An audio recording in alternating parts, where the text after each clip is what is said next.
Hello नमस्कार दोस्तों, मैं हूं अविनाश और आप सुन रहे हैं कट फैक्ट पॉडकास्ट को।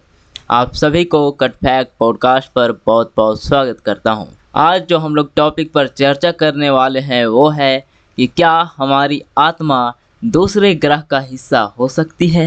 जी हाँ, आज हम लोग इसी टॉपिक पर चर्चा करने वाले हैं। धारणा की जाती है कि हमारी आत्मा केवल इस प्राकृतिक विश्व में ही नहीं है, बल्कि यह अन्य ग्रहों या ब्रह्मांड के अन्य क्षेत्रों से भी जुड़ी हो सकती है। विभिन्न धार्मिक और दार्शनिक परंपराओं में इस परिप्रेक्ष्य में विभिन्न सिद्धांतों और सूत्रों का विस्तार है। यह एक रोमांचक विचार है जिसमें मनुष्य की आत्मा की स्वरूप और उसका उद्दीपन कहीं और भी हो सकता है। आध्यात्मिक संबंध। विभिन्न आध्यात्मिक प्रक्रियाओं और ध्यान तकनीकों में व्यक्ति को अपने आत्मा के अन्य गहराइयों का अनुभव हो सकता है, जिसमें उसका संबंध इस संसार के बाहर के विश्व से भी हो सकता है। इस प्रकार के अनुभव में व्यक्ति का अनुभव सीमित नहीं होता और उसे अन्य ग्रहों या आध्यात्मिक अंतरिक्षों के साथ एक तात्कालिक या दूरस्थ संबंध का अनुभव हो सकता है।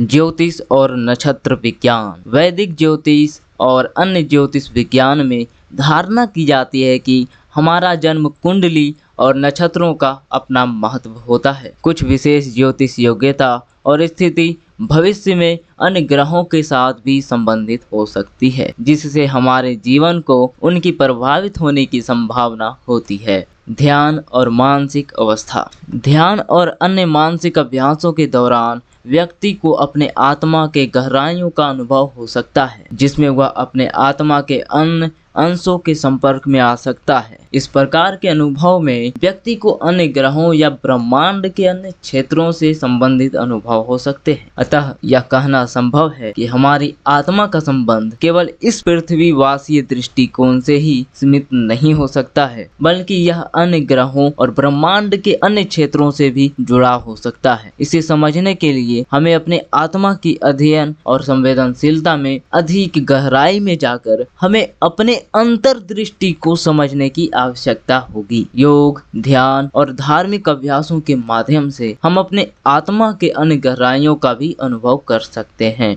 और उनसे जुड़ भी सकते हैं। इस प्रकार हम अपने आत्मा के अन्य ग्रहों या ब्रह्मांड के साथ एक सामर्थ्य और संबंध का अनुभव कर सकते हैं। हालांकि यह एक व्यक्तिगत अनुभव है और इसे वैज्ञानिक तरीके से सिद्ध करना बहुत ही मुश्किल है। यह ध्यान और आध्यात्मिकता की अध्ययन में विशेष ध्यान और विश्वास का परिणाम हो सकता है। इस प्रकार हमें अपने आत्मा के अन्य ग्रहों के साथ संबंध के बारे में सोचने और अनुभव करने की अनुमति है, लेकिन इसे स्वीकार करने के लिए हमें अपने मानसिक और आध्यात्मिक विकास पर ध्यान केंद्रित करना होगा। इस प्रकार हम अपने संबंध को और अधिक गहरा और समृद्ध बना सकते हैं। तो दोस्तों, आज के लिए बस इतना ही। मिलता हूँ आप सभी से अगले पॉडकास्ट में अगले इसी प्रकार के नए टॉपिक के साथ। तब तक के लिए कट फैक्ट पॉडकास्ट के साथ जुड़े रहें। नमस्कार।